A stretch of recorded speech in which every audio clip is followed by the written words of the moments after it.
फकीर चंद की कथा। एक राज्य में एक राजा का पुत्र और एक मंत्री का पुत्र थे। उन दोनों में अटूट प्रेम था। वे साथ बैठते थे, साथ खड़े होते थे, साथ चलते थे, साथ खाते थे, साथ सोते थे और साथ जागते थे। इस प्रकार उन्होंने एक दूसरे के सानिध्य में कई वर्ष बिता दिए, जब तक कि उन दोनों के मन में विदेशी भूमि देखने की तीव्र इच्छा उत्पन्न नहीं हुई। एक दिन वे दोनों अपनी यात्रा पर निकल पड़े। यद्यपि वे बहुत धनी थे, एक राजा का पुत्र और दूसरा उनका मुख्यमंत्री का पुत्र, परंतु उन्होंने अपने साथ कोई सेवक नहीं लिया। वे अकेले ही अपने घोड़ों पर सवार होकर चल दिए। उनके घोड़े साधारण नहीं थे, बल्कि वे पक्षराज थे, देखने में अत्यंत सुंदर और अद्वितीय। राजा का पुत्र और मंत्री का पुत्र कई दिनों तक साथ साथ सवारी करते रहे। वे धान से ढके विस्तृत मैदानों, शहरों, कस्बों और गांवों से गुजरे, पानी और पेड़ों रहित रेगिस्तानों को पार किया और बाघ तथा भालू के आवाज घने जंगलों से होकर निकले। एक शाम वे एक ऐसे निर्जन क्षेत्र में रात से घिर गए जहां मानव बस्ती का कोई निशान नहीं था। अंधेरा गहरा होता जा रहा था, इसलिए वे एक ऊंचे पेड़ के नीचे उतर गए।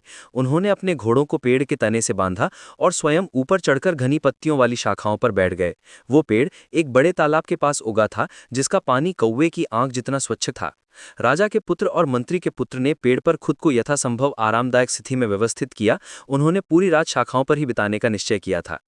क्षेत्र के एकांत भयावह वातावरण के कारण वे कभी फुसफुसाहट में बातें करते, कभी कुछ मिनटों के लिए चुप बैठ जाते और कभी ऊँघने लगते थे। तभी एक भयानक दृश्य ने उनका ध्यान खींच लिया। तालाब के बीच से कई पानी के बहाव जैसे एक आवाज सुनाई दी।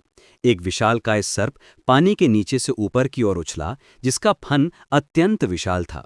वह कुछ दूर तक पानी पर तैरता रहा, फिर जमीन की ओर तैरकर आया और फुफकारने लगा। लेकिन जिस चीज ने राजा के पुत्र और मंत्री के पुत्र का ध्यान सबसे ज्यादा आकर्षित किया, वो थी सर्प के उठे हुए फन पर रखी एक चमकीली मणि। वह मणि हजारों हीरों की तरह चमक रही थी। उसने तालाब, उसके किनारों और आसपास की वस्तुओं को रोशन कर दिया। सर्प ने अपने फन से उस मणि को जमीन पर उतारा और भोजन की तलाश में फुफकारता हुआ घूमने लगा। पेड़ पर बैठे दोनों मित्रों ने उस अद्भुत चमक की प्रशंसा की, जो चारों ओर अकथनीय आभा बिखेर रही थी। उन्होंने पहले कभी ऐसी कोई चीज नहीं देखी थी। उन्होंने केवल सुना था कि वह मणि 7 राजाओं के खजाने के बराबर थी। हालांकि उनकी प्रशंसा जल्द ही दुख और भय में बदल गई, क्योंकि सर्प फुफकारता हुआ उसी पेड़ के पास आया जिसकी शाखाओं पर वे बैठे थे और तने से बंधे उनके घोड़ों को एक एक करके निगल गया। उन्हें डर लगा कि वे स्वयं अगले शिकार होंगे। तभी उन्हें असीम राहत मिली, क्योंकि वे विशालकाय नाग पेड़ से मुड़कर दूर चला गया। यह देखकर मंत्री के पुत्र ने उस चमकदार पत्थर पर कब्जा करने का विचार किया। उसने सुना था कि मणि की तेज रोशनी को छिपाने का एकमात्र तरीका उसे गोबर या घोड़े की लीद से ढकना है, और उसे पेड़ के नीचे घोड़े की लीद पड़ी हुई दिखाई दी। मंत्री का पुत्र चुपके से पेड़ से नीचे उतरा, घोड़े की लीद उठाई, उसे कीमती पत्थर पर फेंका और तुरंत वापस पेड़ पर चढ़ गया। सर्प को जब अपने सिर की मणि की रोशनी नहीं मिली, तो वो भयंकर क्रोध में उस स्थान की ओर भागा जहां उसने उसे छोड़ा था। उसकी फुफकारें, कराहें और ऐंठन भयानक थीं। वो लीद से ढकी मणि के चारों ओर चक्कर लगाता रहा और फिर उसने दम तोड़ दिया। अगली सुबह राजा का पुत्र और मंत्री का पुत्र पेड़ से नीचे उतरे और उस स्थान पर गए जहां सिर की मणि थी। विशाल सर्प वहां बिल्कुल निर्जीव पड़ा था। मंत्री के पुत्र ने लीद से ढकी मणि को अपने हाथ में उठाया और वे दोनों उसे धोने के लिए तालाब पर गए। जब सारी लीद धुल गई तो मणि पहले की तरह ही तेज चमक उठी। उसने तालाब के पूरे तल को रोशन कर दिया और उन्हें पानी में तैरती असंख्य मछलियां दिखाई दीं। लेकिन उनका आश्चर्य तब और बढ़ गया जब उन्होंने मणि की रोशनी से तालाब के तल में एक शानदार महल की ऊंची दीवारें देखीं। साहसी मंत्री के पुत्र ने राजकुमार को प्रस्ताव दिया कि उन्हें पानी में गोता लगाना चाहिए और नीचे महल तक पहुंचना चाहिए। मंत्री के पुत्र के हाथ में मणि थी और वे दोनों पानी में कूद गए और एक ही पल में महल के द्वार पर खड़े थे। द्वार खुला था। उन्हें वहां कोई मानव या अलौकिक प्राणी दिखाई नहीं दिया। वे द्वार के भीतर गए और केंद्र में स्थित घर के चारों ओर विशाल मैदान में सजा एक सुंदर बगीचा देखा। राजा के पुत्र और मंत्री के पुत्र ने पहले कभी इतने सारे फूल नहीं देखे थे। गुलाब, चमेली, बेला, मल्लिका, सुगंधों के राजा, केतकी, वैली की लिली, चंपा और हजारों अन्य प्रकार के मीठे सुगंध वाले फूल वहां थे। सभी पौधे फूलों से लदे थे। और फूल पूरी तरह खिले हुए थे, जिससे हवा समृद्ध इत्र से भरी हुई थी। यह सुगंधों का स्वर्ग था। इस सुगंधित स्वर्ग से होते हुए वे घर की ओर बढ़े, जो ऊंचे पेड़ों की कतारों से घिरा हुआ था। वे घर के दरवाजे पर खड़े हुए। वो एक परी महल था। दीवारें चमचमाते सोने की थीं और दीवारों में जड़े हुए हीरे अपनी चकाचौंध से चमक रहे थे। उन्हें अंदर कोई प्राणी नहीं मिला। वे एक कमरे से दूसरे कमरे में गए, पर कोई नहीं दिखा। ऐसा लग रहा था कि ये एक परित्यक्त घर है। अंततः उन्होंने एक कमरे में एक युवती को देखा, जो सोने की चौखट वाले पलंग पर सोती हुई लेटी थी। वो अत्यंत सुंदर थी। उसका रंग लाल और सफ़ेद का मिश्रण था और उसकी उम्र लगभग 14 वर्ष लग रही थी। राजा का पुत्र और मंत्री का पुत्र उसे विस्मय से देखते रहे, लेकिन वे ज्यादा देर खड़े नहीं हो पाए। जब उस शानदार सुंदरता वाली युवती ने अपनी आंखें खोली, जो हिरणी की आंखों जैसी लग रही थीं। अजनेबियों को देखकर उसने कहा, तुम अभागे पुरुष यहां कैसे आए? चले जाओ, चले जाओ। ये एक शक्तिशाली सर्प का निवास है, जिसने मेरे पिता, मेरी माँ, मेरे भाइयों और मेरे सभी रिश्तेदारों को निगल लिया है। मैं ही अपने परिवार में अकेली बची हूं, जिसे उसने बख्श दिया है। अपनी जान बचाओ, नहीं तो सर्प तुम दोनों को अपने विशाल पेट में डाल देगा। मंत्री के पुत्र ने राजकुमारी को बताया कि कैसे सर्प ने दम तोड़ दिया है, कैसे उन्होंने और उनके मित्र ने उसकी सिर की मणि पर कब्जा कर लिया और उसकी रोशनी से उसके महल तक पहुंचे हैं। राजकुमारी ने उन्हें भयानक सर्प से मुक्ति दिलाने के लिए धन्यवाद दिया और उनसे घर में रहने और उसे कभी ना छोड़ने की विनती की। राजा के पुत्र और मंत्री के पुत्र ने सहर्ष निमंत्रण स्वीकार कर लिया। उस अतुलनीय राजकुमारी के आकर्षण से मोहित होकर राजा के पुत्र ने कुछ समय बाद उससे विवाह कर लिया, और चूंकि वहां कोई पुजारी नहीं था, इसलिए फूलों की मालाओं के साधारण आदान प्रदान से विवाह का बंधन बंध गया। राजा का पुत्र राजकुमारी के साथ अत्यंत प्रसन्न था, जो जितनी सुंदर थी उतनी ही मिलनसार भी थी। मंत्री के पुत्र की पत्नी यद्यपि ऊपर की दुनिया में थी, फिर भी वो अपने मित्र की खुशी में सहभागी था। समय आनंद से बीत रहा था, तभी राजा के पुत्र ने अपने मूल देश लौटने का विचार किया। चूंकि ये उचित था कि वो अपनी राजकुमारी के साथ उचित भव्यता के साथ जाए, इसीलिए तय किया गया कि मंत्री का पुत्र पहले पानी के नीचे के क्षेत्र से ऊपर चढ़ेगा, राजा के पास जाएगा और खुशी के जोड़े के लिए परिचारक, घोड़े और हाथी लेकर आएगा। इसीलिए सर्प मणि को फिर से काम में लाया गया। राजकुमार मणि हाथ में लिए मंत्री के पुत्र के साथ ऊपर की दुनिया में आया और अपने मित्र को विदाई देकर जादुई महल में अपनी प्यारी पत्नी के पास लौट जाने से पहले मंत्री के पुत्र ने वो दिन और समय तय कर दिया जब वो घोड़ों, हाथियों और परिचारकों के साथ तालाब के ऊंचे किनारों पर खड़ा रहेगा और राजकुमार तथा राजकुमारी का इंतजार करेगा, जिन्हें मणि की मदद से ऊपर की दुनिया में उसके साथ शामिल होना था। मंत्री के पुत्र को उसके देश की ओर जाने और राजा के पुत्र की वापसी की तैयारी करने के लिए छोड़ते हुए हम देखते हैं कि भूमिगत महल में वो सुखी जोड़ा कैसे समय बिता रहा था।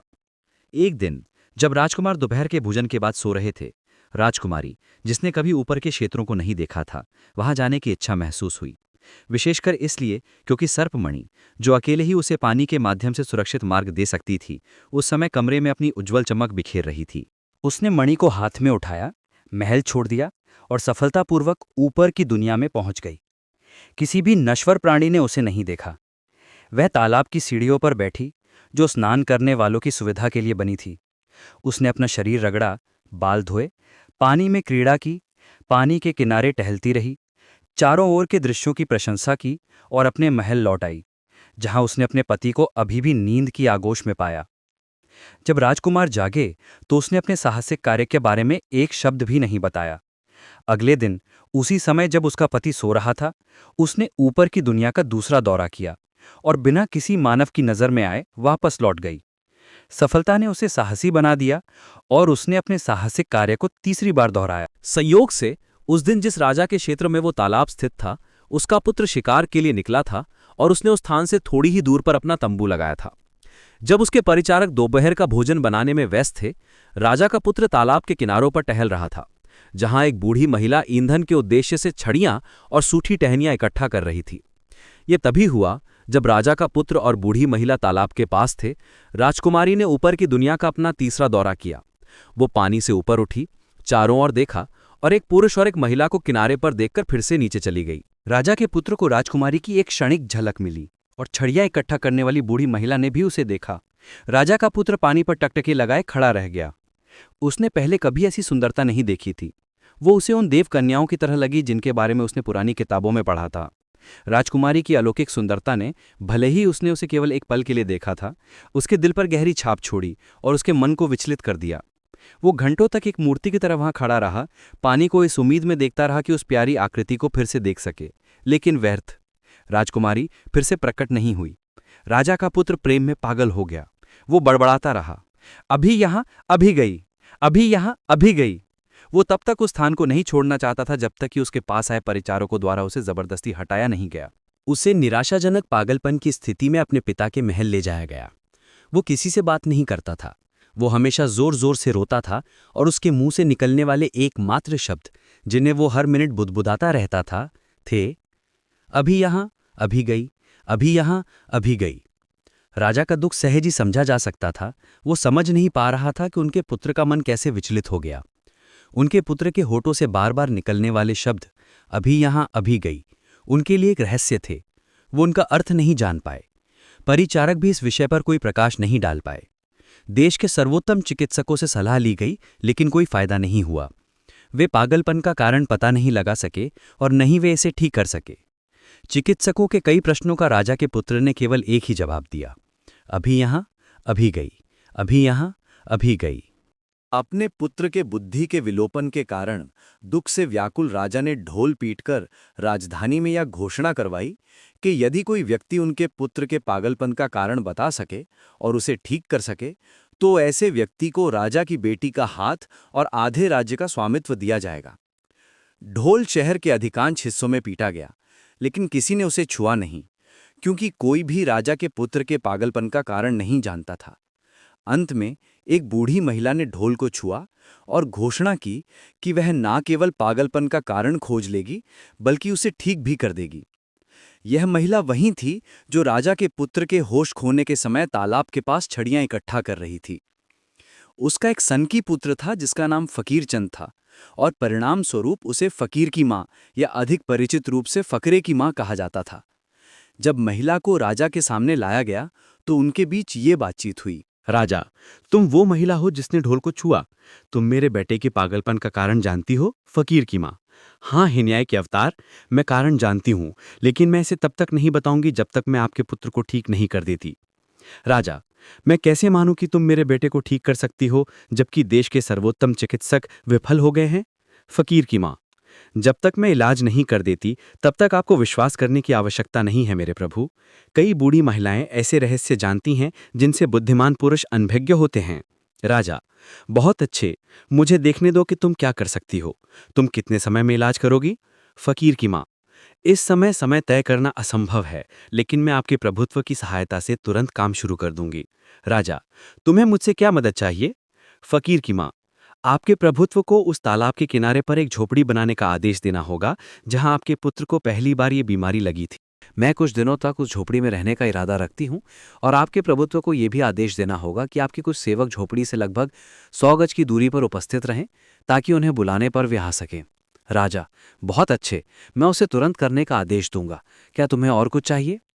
फकीर की माँ, तैयारियों के मामले में और कुछ नहीं मेरे प्रभु, लेकिन मैं आपको उन शर्तों की याद दिलाना चाहती हूँ जिन पर मैं इलाज का बीड़ा उठा रही हूँ। आपके प्रभुत्व ने इलाज करने वाले को अपनी बेटी का हाथ और आधा राज्य देने का वादा किया है। चूंकि मैं एक महिला हूं और आपकी बेटी से विवाह नहीं कर सकती, मैं ही अनुरोध करती हूं कि यदि मैं इलाज करती हूं तो मेरा पुत्र फकीर चंद आपकी बेटी से विवाह करे और आधे राज्य का स्वामित्व प्राप्त करे। राजा, सहमत सहमत।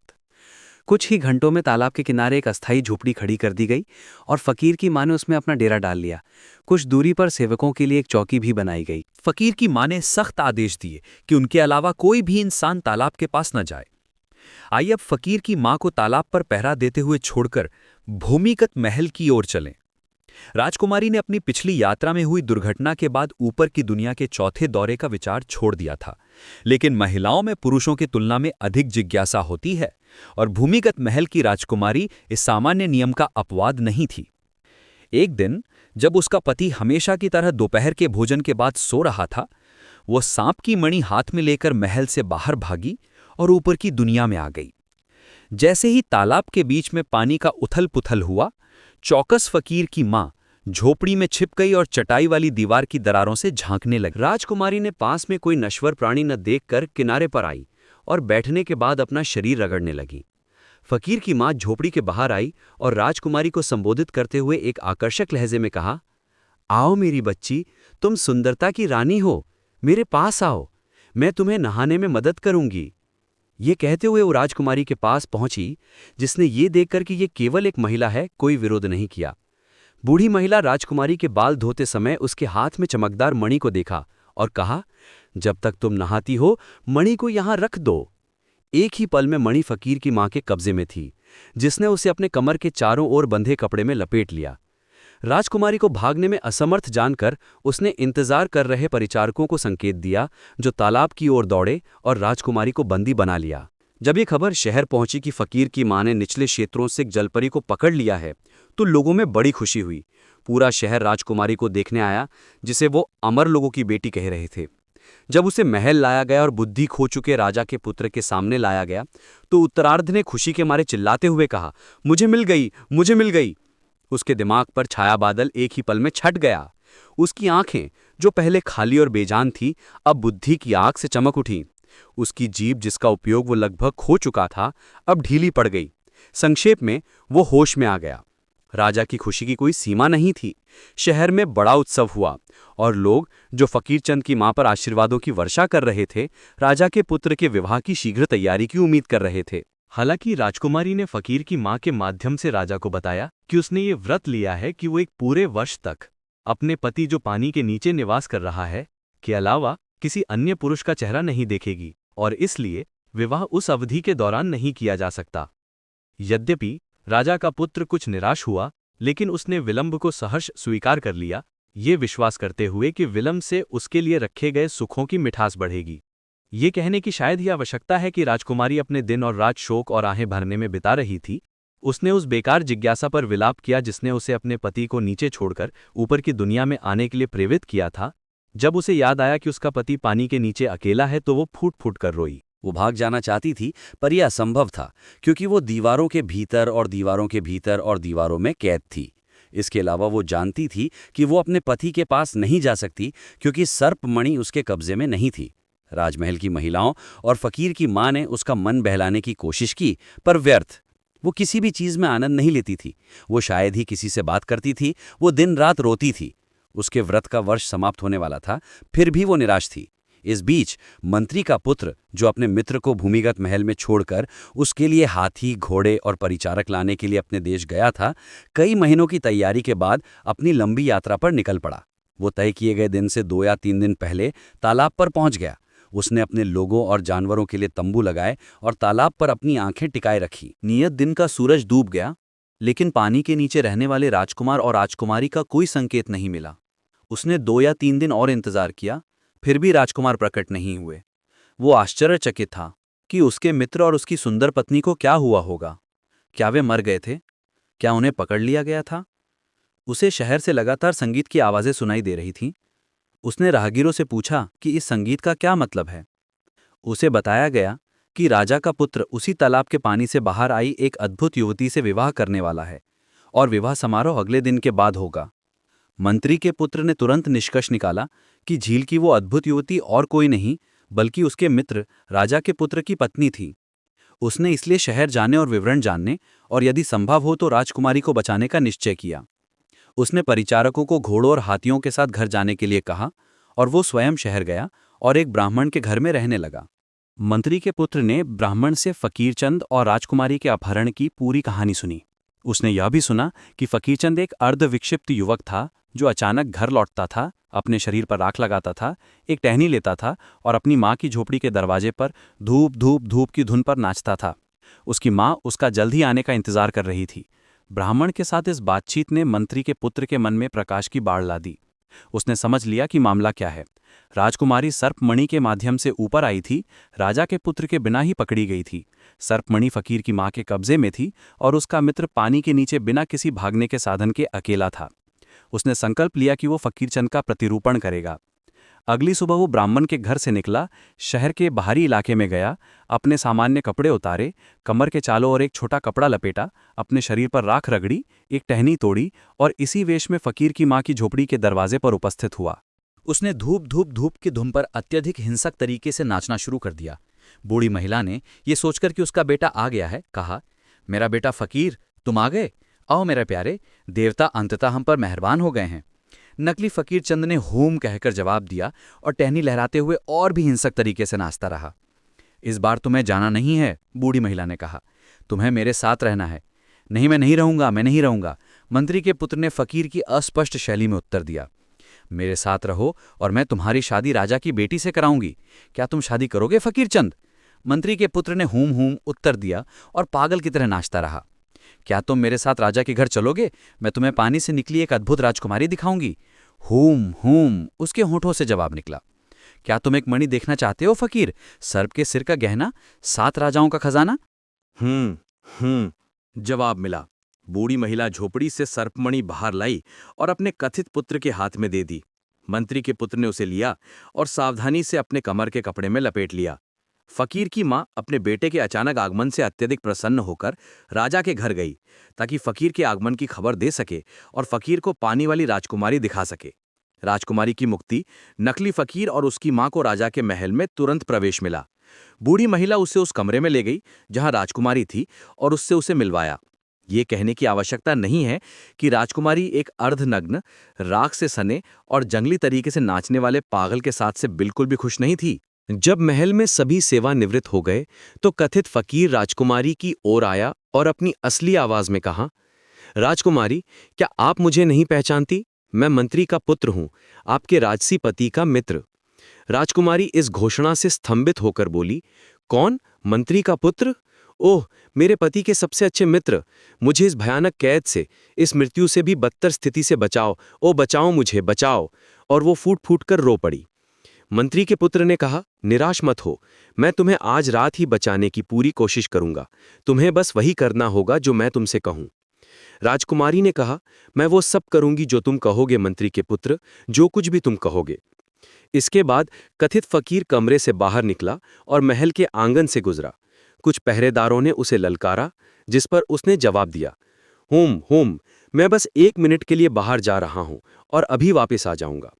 वे समझ गए कि ये पागल फकीर है। मंत्री के पुत्र लगातार बाहर जाकर और अंदर आकर पहरेदारों को अपनी आवाजाही का आदी बनाने की कोशिश कर रहा था और राजकुमारी के साथ भागने के लिए एक अनुकूल अवसर की तलाश कर रहा था। सुबह के लगभग 3 बजे मंत्री का पुत्र फिर से आंगन से गुजरा, लेकिन इस बार किसी ने उसे नहीं ललकारा क्योंकि सभी पहरेदार सो चुके थे। शुभ अवसर पाकर वो राजकुमारी के पास गया। अब राजकुमारी, भागने का समय है, पहरेदार सब सो रहे हैं, मेरी पीठ पर चढ़ जाओ और अपने बालों की लटें मेरी गर्दन के चारों ओर बांध लो और मुझे कसकर पकड़ लो। राजकुमारी ने वही किया जो उससे कहा गया था। वह अपनी पीठ पर प्यारी जिम्मेदारी लिए बिना किसी चुनौती के आंगन से गुजरा, महल के दरवाजे से बाहर निकला और शहर के बाहरी इलाके में जाकर उस तालाब तक पहुंचा जहां से राजकुमारी निकली थी। राजकुमारी अपने पैरों पर खड़ी हुई, अपनी मुक्ति पर खुशी मना रही थी और साथ ही कांप भी रही थी। मंत्री के पुत्र ने अपने कमर के कपड़े से सर्पमणि खोली और पानी में उतरते हुए वे दोनों भूमिगत महल की ओर चल दिए। भूमिगत महल में राजकुमार ने अपनी पत्नी और मित्र का जो स्वागत किया, उसकी कल्पना आसानी से की जा सकती है। वह दुख से लगभग मर चुके थे, लेकिन अब उन्हें जीवनदान मिला। तीनों खुशी से पागल हो उठे। भविष्यवाणी और अंतिम बलिदान अपने मूल देश लौटने का निश्चय करके राजा का पुत्र, मंत्री का पुत्र और राजकुमारी ने भूमिगत महल छोड़ दिया और सर्पमणि की रोशनी में ऊपर की दुनिया में अपना रास्ता बनाया। चूंकि उनके पास हाथी या घोड़े नहीं थे, इसलिए उन्हें पैदल ही यात्रा करनी पड़ी। यह यात्रा राजा के पुत्र और मंत्री के पुत्र दोनों के लिए थकाऊ थी, लेकिन राजकुमारी के लिए यह और भी अधिक कष्टप्रद थी, क्योंकि पत्थरों ने उसके कोमल पैरों को घायल कर दिया। एक शाम उन्होंने एक पेड़ के नीचे डेरा डाला, क्योंकि कोई मानव बस्ती दिखाई नहीं दे रही थी। मंत्री के पुत्र ने राजकुमार और राजकुमारी से कहा, तुम दोनों सो जाओ और मैं किसी भी खतरे को रोकने के लिए पहरा दूंगा। शाही जोड़ा जल्द ही सो गया। वफादार मंत्री का पुत्र नहीं सोया, बल्कि बैठकर पहरा दे रहा था। संयोग से उस पेड़ पर 2 अमर पक्षी, बिहंगमा और बिहंगमी का घोंसला था, जो न केवल मानव वाणी की शक्ति से संपन्न थे, बल्कि भविष्य भी देख सकते थे। मंत्री के पुत्र को कम आश्चर्य नहीं हुआ जब उन दोनों भविष्यवक्ता पक्षियों ने ये बातचीत शुरू की। बिहंगमा, मंत्री के पुत्र ने पहले ही अपने मित्र राजा के पुत्र की सुरक्षा के लिए अपनी जान जोखिम में डाल दी है, लेकिन अंत में राजकुमार को बचाना उसके लिए मुश्किल होगा। बिहंगमी, ऐसा क्यों? बिहंगमा, राजा के पुत्र को कई खतरे इंतजार कर रहे हैं। राजकुमार के पिता जब उनके आने की खबर सुनेंगे तो उनके लिए एक हाथी, कुछ घोड़े और परिचारक भेजेंगे। जब राजा का पुत्र हाथी पर सवारी करेगा तो वो गिरकर मर जाएगा। विहंगमी, लेकिन मान लो कोई राजा के पुत्र को हाथी पर सवारी करने से रोकता है और उसे घोड़े पर सवारी कराता है, तो क्या उस स्थिति में वो बच नहीं जाएगा? विहंगमा, हाँ, उस स्थिति में वो उस खतरे से बच जाएगा, लेकिन एक नया खतरा उसका इंतजार कर रहा है। जब राजा का पुत्र अपने पिता के महल के पास पहुंचेगा और जब वो उसके सिंहद्वार से गुजरने वाला होगा, तो सिंहद्वार उस पर गिर जाएगा और उसे कुचलकर मार डालेगा। विहंगमी, लेकिन मान लो कोई राजा के पुत्र के पहुंचने से पहले सिंहद्वार को नष्ट कर देता है, तो क्या उस स्थिति में राजा का पुत्र बच नहीं जाएगा? विहंगमा, हाँ, उस स्थिति में वो उस विशेष खतरे से बच जाएगा, लेकिन एक नया खतरा उसका इंतजार कर रहा है। जब राजा का पुत्र महल पहुंचेगा और उसके लिए तैयार किए गए दावत में बैठेगा और जब वो उसके लिए पकाएगी मछली का सिर अपने मुंह में लेगा, तो मछली का सिर उसके गले में फंस जाएगा और उसका दम घोट देगा। विहंगमी, लेकिन मान लो कोई दावत में बैठा व्यक्ति राजकुमार की प्लेट से मछली का सिर छीन लेता है और इस प्रकार उसे मुंह में लेने से रोकता है, तो क्या उस स्थिति में राजा का पुत्र बच नहीं जाएगा? विहंगमा, हाँ, उस स्थिति में वो उस विशेष खतरे से बच जाएगा, लेकिन एक नया खतरा उसका इंतजार कर रहा है। जब राजकुमार और राजकुमारी रात के खाने के बाद अपने सोने के कमरे में जाएंगे और वे बिस्तर पर एक साथ लेटेंगे, तो एक भयानक नाग कमरे में आएगा और राजा के पुत्र को डसकर मार डालेगा। विहंगमी, लेकिन मान लो कोई कमरे में छिपकर उस सांप को टुकड़ों में काट देता है, तो क्या उस स्थिति में राजा का पुत्र बच नहीं जाएगा? विहंगमा, हाँ, उस स्थिति में राजा के पुत्र का जीवन बच जाएगा, लेकिन अगर वो व्यक्ति जो सांप को मारता है तुम्हारे और मेरे बीच हुई बातचीत को राजा के पुत्र को दोहराता है, तो वो व्यक्ति एक संगमरमर की मूर्ति में बदल जाएगा। विहंगमी, लेकिन क्या संगमरमर की मूर्ति को वापस जीवन देने का कोई साधन नहीं है? विहंगमा, हाँ, संगमरमर की मूर्ति को वापस जीवन दिया जा सकता है यदि उसे राजकुमारी द्वारा जन्म दिए जाने वाले बच्चे के जीवन रक्त से धोया जाए, बच्चे के जन्म के तुरंत बाद। भविष्यवक्ता पक्षियों की बातचीत यहीं समाप्त हो गई, लेकिन मंत्री के पुत्र ने यह सब सुन लिया था। सुबह राजकुमार, राजकुमारी और मंत्री का पुत्र ने अपनी यात्रा जारी रखी। कुछ ही घंटों बाद वे एक हाथी, एक घोड़े, एक पालकी और बड़ी संख्या में परिचारकों के एक जुलूस से मिले। ये जानवर और पुरुष राजा द्वारा भेजे गए थे, जिन्हें पता चला था कि उनका पुत्र अपनी नवविवाहित पत्नी और मित्र के साथ घर वापसी की यात्रा पर राजधानी से ज्यादा दूर नहीं है। जब राजकुमार हाथी पर चढ़ने वाला था तो मंत्री के पुत्र ने उसके पास जाकर कहा, मुझे हाथी पर सवारी करने दो और तुम कृपया घोड़े पर सवारी करो। राजकुमार को इस प्रस्ताव पर आश्चर्य हुआ। उसने सोचा कि उसका मित्र अपनी सेवाओं का अत्यधिक लाभ उठा रहा है, इसलिए वो चिढ़ गया। लेकिन यह याद करते हुए कि उसके मित्र ने उसे और उसकी पत्नी दोनों को बचाया था, उसने कुछ नहीं कहा, लेकिन चुपचाप घोड़े पर चढ़ गया। हालांकि उसका मन उससे कुछ विमुख हो गया था। जुलूस शुरू हुआ और कुछ समय बाद महल दिखाई दिया, जिसका सिंह द्वार राजकुमार और राजकुमारी के स्वागत के लिए सजाया गया था।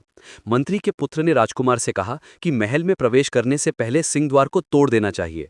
राजकुमार इस प्रस्ताव पर स्तब्ध था, खासकर इसलिए क्योंकि मंत्री के पुत्र ने इतने असाधारण अनुरोध का कोई कारण नहीं बताया। उसका मन उससे और भी द्वार हो गया, लेकिन मंत्री के पुत्र द्वारा की गई सेवाओं के विचार पर उसके अनुरोध का पालन किया गया और सुंदर सिंह द्वार को तोड़ दिया गया।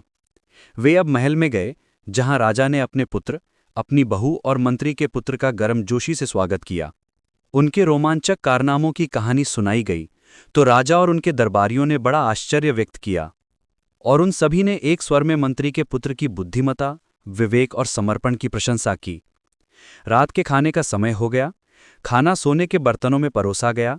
मेज पर सभी प्रकार के व्यंजन थे, जिनमें सबसे प्रमुख राजकुमार की प्लेट के पास रखे सोने के कप में रोहू मछली का बड़ा सिर था। जब वे खा रहे थे, मंत्री के पुत्र ने अचानक राजकुमार की प्लेट से मछली का सिर छीन लिया और कहा, मुझे ये मछली का सिर खाने दो राजकुमार। राजा का पुत्र बहुत क्रोधित हुआ। उसने कुछ नहीं कहा। मंत्री के पुत्र ने देखा कि उसका मित्र भयानक गुस्से में है, लेकिन वो कुछ नहीं कर सकता था, क्योंकि उसका आचरण चाहे कितना भी अजीब हो, उसके मित्र के जीवन की सुरक्षा के लिए आवश्यक था, और ना ही वो अपने व्यवहार का कारण बताकर खुद को साफ कर सकता था, क्योंकि उस स्थिति में वो खुद एक संगमरमर की मूर्ति में बदल जाता। रात का खाना समाप्त होने पर मंत्री के पुत्र ने अपने घर जाने की इच्छा व्यक्त की। राजा का पुत्र उसके अजीब व्यवहार से स्तब्ध था। उसने तुरंत इस प्रस्ताव पर सहमति व्यक्त की। हालांकि मंत्री के पुत्र का अपने घर जाने का कोई इरादा नहीं था। उसने अपने मित्र के जीवन को खतरे में डालने वाले अंतिम खतरे को टालने का फैसला किया। इसलिए हाथ में तलवार लेकर वो चुपके से उस कमरे में घुस गया जहां राजकुमार और राजकुमारी उस रात सोने वाले थे, और खुद को पलंग के नीचे छिपा लिया। आधी रात को जब शाही जोड़ा सो रहा था, मंत्री के पुत्र ने देखा कि एक विशालकाय सांप पानी के मार्ग से कमरे में प्रवेश कर रहा है और बिस्तर के ऊपर चढ़ रहा है। वो अपने छिपने के स्थान से बाहर भागा, सांप को मार डाला, उसे टुकड़ों में काट दिया और टुकड़ों को पान के पत्ते और मसालों के लिए रखी थाली में रख दिया। हालांकि जैसे ही मंत्री का पुत्र सांप को टुकड़ों में काट रहा था, सांप के खून की एक बूंद राजकुमारी की छाती पर गिर गई। ये सोचते हुए कि खून की बूंद राजकुमारी को घायल कर सकती है, उसने उसे चाट लेने का फैसला किया। लेकिन चूंकि वो आधी नग्न सोई हुई युवती को देखना पाप मानता था, उसने 7 परतों के कपड़े से अपनी आंखें बांध लीं और खून की बूंद चाट ली। लेकिन जब वो उसे चाट रहा था, राजकुमारी जाग गई और चिल्लाई और उसकी चीख ने उसके पति को जगा दिया। राजकुमार ने मंत्री के पुत्र को, जिसे वह समझ रहा था कि वो अपने घर चला गया है, अपनी पत्नी के नग्न वक्ष पर झुका हुआ देखकर बहुत गुस्से में आ गया। वह उठकर उसे मार डालता अगर मंत्री के पुत्र ने उससे अपना गुस्सा रोकने का आग्रह न किया होता और यह न जोड़ा होता, मित्र, मैंने ये सब केवल तुम्हारा जीवन बचाने के लिए किया है। मैं नहीं समझता कि तुम्हारा क्या मतलब है, राजकुमार ने कहा। जब से हम भूमिगत महल से बाहर आए हैं, तुम सबसे असाधारण तरीके से व्यवहार कर रहे हो। तुम अपनी पत्नी की पवित्रता को नष्ट करने का प्रयास कर रहे थे।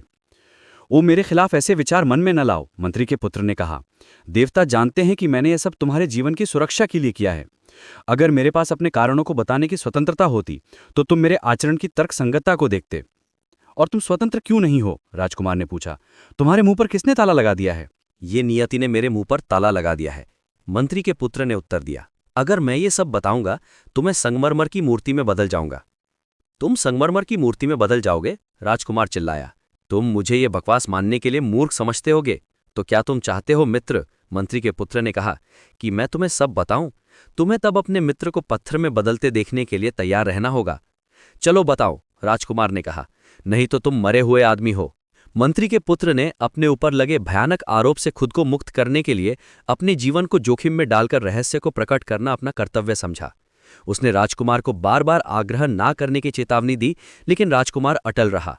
मंत्री के पुत्र ने बताना शुरू किया कि कैसे एक रात पेड़ के नीचे डेरा डाले हुए उसने बिहंगवा और बिहंगमी के बीच बातचीत सुनी थी, जिसमें पूर्व ने राजकुमार के जीवन को खतरे में डालने वाले सभी खतरों की भविष्यवाणी की थी। जब मंत्री के पुत्र ने हाथी पर चढ़ने से संबंधित भविष्यवाणी बताई तो उसके निचले हिस्से पत्थर में बदल गए। उसने राजकुमार की ओर मुड़कर कहा, देखो मित्र, मेरे निचले हिस्से पहले ही पत्थर में बदल चुके हैं। आगे बढ़ो, राजकुमार ने कहा, अपनी कहानी के साथ। मंत्री के पुत्र ने फिर सिंह द्वार के विनाश से संबंधित भविष्यवाणी बताई, जब उसका आधा शरीर पत्थर में बदल गया। फिर उसने मछली के सिर के खाने से संबंधित भविष्यवाणी बताई, जब उसका शरीर गर्दन तक पत्थर बन गया। अब मित्र, मंत्री के पुत्र ने कहा, मेरा पूरा शरीर मेरी गर्दन और सिर को छोड़कर पत्थर बन गया है। अगर मैं बाकी बताता हूं तो मैं निश्चित रूप से पत्थर का आदमी बन जाऊंगा। क्या तुम अभी भी चाहते हो कि मैं आगे बढ़ूं? आगे बढ़ो, राजकुमार ने उत्तर दिया, आगे बढ़ो। बहुत अच्छे, मैं अंत तक आगे बढ़ूंगा, मंत्री के पुत्र ने कहा। लेकिन अगर मेरे पत्थर बन जाने के बाद तुम्हें पछतावा होता है और तुम चाहते हो कि मुझे वापस जीवन दिया जाए, तो मैं तुम्हें वो तरीका बताता हूं जिससे यह किया जा सकता है। राजकुमारी कुछ महीनों बाद एक बच्चे को जन्म देगी। यदि बच्चे के जन्म के तुरंत बाद तुम उसे मार देते हो और मेरे संगमरमर के शरीर को उसके खून से लगाते हो तो मुझे वापस जीवन मिल जाएगा। फिर उसने सोने के कमरे में सांप के बारे में भविष्यवाणी बताई और जब अंतिम शब्द उसके होठों पर था तो उसका बाकी शरीर भी पत्थर में बदल गया और वो फर्श पर संगमरमर की मूर्ति बनकर गिर पड़ा। राजकुमारी बिस्तर से कूद पड़ी, पान के पत्ते और मसालों के लिए रखे बर्तन को खोला और उसमें सांप के टुकड़े देखे। राजकुमार और राजकुमारी दोनों को अब अपने दिवंगत मित्र की ईमानदारी और परोपकारिता का विश्वास हो गया। वे संगमरमर की मूर्ति के पास गए, लेकिन वह निर्जीव थी। उन्होंने जोर जोर से विलाप किया, लेकिन यह व्यर्थ था, क्योंकि संगमरमर नहीं हिला। उन्होंने फिर संगमरमर की मूर्ति को एक सुरक्षित जगह पर छिपाने का और जब उनका पहला बच्चा पैदा होगा तो उसे उसके खून से धोने का फैसला किया। समय बीतने पर राजकुमारी के प्रसव का समय आया और उसने एक सुंदर बालक को जन्म दिया जो अपनी माँ की पूरी छवि था। पिता और माता दोनों अपने बच्चे की सुंदरता से प्रभावित थे और उसका जीवन बख्श देना चाहते थे, लेकिन अपने सबसे अच्छे मित्र के लिए किए गए वादों को याद करते हुए, जो अब कमरे के एक कोने में एक निर्जीव पत्थर पड़ा था, और उसकी अमूल्य सेवाओं को याद करते हुए उन्होंने बच्चे को 2 टुकड़ों में काट दिया और मंत्री के पुत्र की संगमरमर की मूर्ति को उसके खून से लगा दी। संगमरमर एक ही पल में सजीव हो गया। मंत्री का पुत्र राजकुमार और राजकुमारी के सामने खड़ा था, जो अपने पुराने मित्र को फिर से जीवित देखकर बहुत खुश हुए। लेकिन मंत्री का पुत्र, जिसने खून के तालाब में पड़े प्यारे नवजात शिशु को देखा, दुख से अभिभूत हो गया। उसने मृत शिशु को उठाया, सावधानी से उसे एक तौलिया में लपेटा और उसे वापस जीवन दिलाने का फैसला किया। मंत्री का पुत्र अपने मित्र के बच्चे के पुनर्जीवन के इरादे से देश के सभी चिकित्सकों से सलाह ली, लेकिन उन्होंने कहा कि वे किसी भी व्यक्ति को किसी भी बीमारी से ठीक करने का बीड़ा उठा सकते हैं जब तक जीवन उसमें है, लेकिन जब जीवन समाप्त हो जाता है तो मामला उनके अधिकार क्षेत्र से परे है।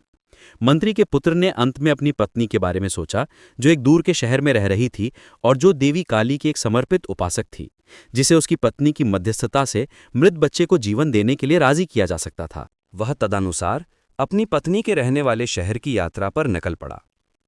उस घर से सटे एक बगीचे में उसने तौलिए में लिपटे मृत बच्चे को एक पेड़ पर लटका दिया।